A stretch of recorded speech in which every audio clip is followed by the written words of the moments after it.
sure am hungry. Do we call it a deal?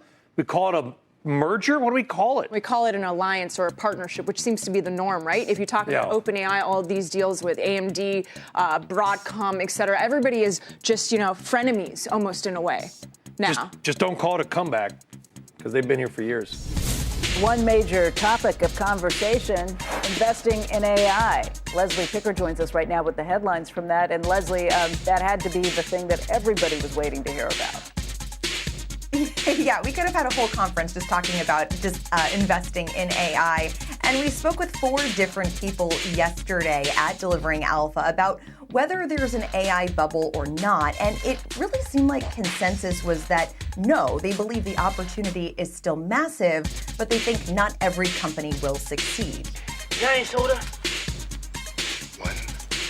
$1. Oh, come on now. Look out for a brother, man. Come on. Hey, check this out. Why don't you let me get a sip for 15 cents? My cups cost more than 15 cents. All right, fuck the cup. Pour it in my hand for a dime.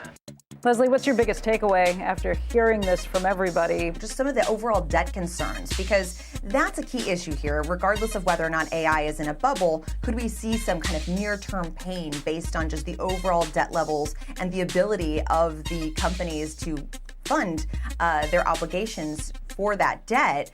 And again, they were not that concerned. They said there may be a little choppiness here or there. There may be some companies that run into issues, but overall, they're taking kind of a longer-term time horizon and say the opportunity is worth the risk. Baby got.